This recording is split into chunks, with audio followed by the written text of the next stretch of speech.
May God's Spirit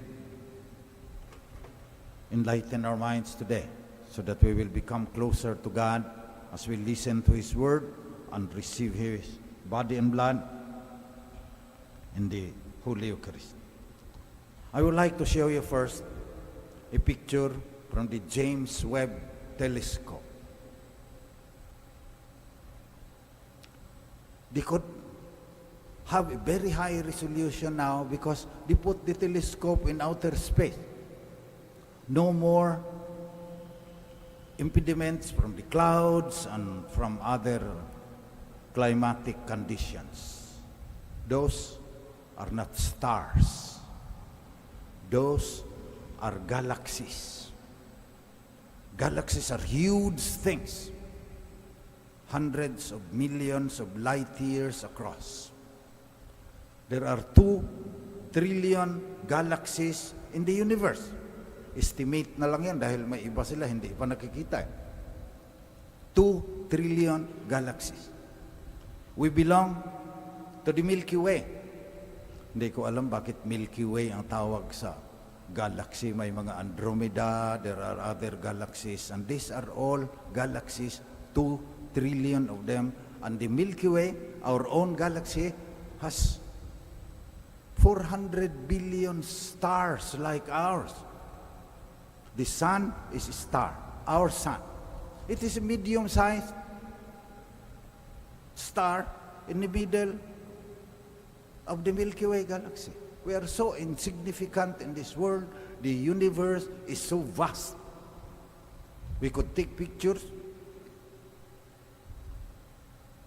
of galaxies that are billions of light years away. And so, the first reading from the 13th chapter of the Book of Wisdom asks, in the light of the James Webb Telescope and all the discoveries of science about the world, if they so far succeeded in knowledge that they could speculate about the world, how did they not more quickly find its Lord? All men were by nature foolish, who were in ignorance of God. Hindi niya sila nakilala from studying the works. They did not know that there is an artisan, that there was a creative designer. The Sumerians, 6,000 years ago, they had a very deep knowledge studying the stars. But they worshiped fire, wind, air, the stars, or the mighty waters. They considered them gods, sabi ng Book of Wisdom.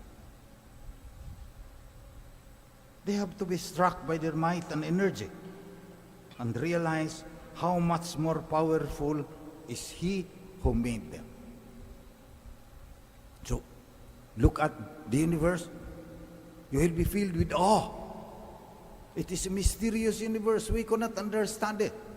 In fact, in my class in cosmology, second-year college seminarians, they say that there are, what we can see, even with the James Webb Telescope, is only 4% of the entire universe. 96% of this universe, vast universe, is made up of dark energy and dark matter which we cannot see. Pagkatapos sasabihin mo walang ginawa niya. Yun ang sinabi ng Book of Wisdom. I'm talking especially to the young. In the United States, many of them are leaving the church because they could not reconcile what the schools teach them about science with what God is saying, what the Bible is saying. Science just confirmed the Bible. Science, according to the report of my students again, believes, after calculation, that this universe began with the Big Bang, according to the calculations of a Belgian priest, Father George Lemaitre. The universe began 13.78 billion years ago. Billion. Genesis 1:1. In the beginning, God created the heavens and the earth. Bereshit, bara, Elohim in Hebrew. Et ha-shamayim, et ha-aretz. Hundreds of years, a few thousand years, 2,000 years, 1,000 years before Christ, they already recognize that somebody made that because nothing happens without a cause. But many scientists still do not believe. That's why we go back to wisdom. If they so far succeeded in knowledge that they could speculate about the world, how did they not more quickly find its Lord? And some of them are putting up their own churches. And Carl Sagan already said, ang hirap naman yung gagawa ka ng simbahan and then you worship the force of gravity. Gravity na lang sasambahin mo. Ayaw mong tanggapin na may gumawa niyan. Caroline Porco, for example. I quoted her in my book, Faith and Struggle in Smoky Mountain. Hope for a Planet in Peril. Babalikan ko ito mamaya. Second place sa London in 2017, Archbishop Michael Ramsey International Book Award. Pinapakinggan. Anong sinabi ni Caroline Porco?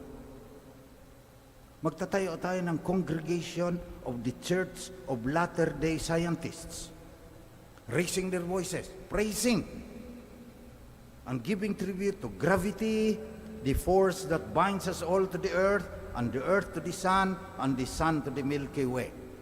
Pinagtatawanan ni Carl Sagan. Gravity ang sasambahin mo. Left with a residue of unfulfilled longing in a godless cosmos. Pag walang Diyos, unfulfilled longing.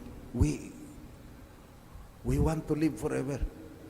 And when we experience joy, sabi ng number one atheist, si Friedrich Nietzsche, binasa ko lahat ng libro niyan, sabi niya, alle Lust will Ewigkeit, will tiefe Ewigkeit. German yan, sabi niya, all joy wills eternity. Deep eternity. So hindi matanggap ng mga scientists, sabi ko, yung intolerable emptiness of this vast universe na wala man lang gumawa, sabi ng Book of Wisdom. Caroline Porco laments the fact that scientists in their spiritual quest to feel connected through an understanding of the natural world lack ceremony and ritual, the initiation of baptism, and the brotherhood of communal worship which we are doing now. Magtatayo ka pa ng sarili mong simbahan, narito na. We are doing what she longs for. And then the young people are leaving the church. Tapos mayroong intolerable emptiness. That's why many of them are suffering from anxiety and depression. And that's why the Lord said, whoever seeks to preserve his life will lose it. But whoever loses it will save it. Chapter 17 from the Gospel according to Luke. You want life? Receive the God of life in the most holy Eucharist of the one holy Catholic and Apostolic Church.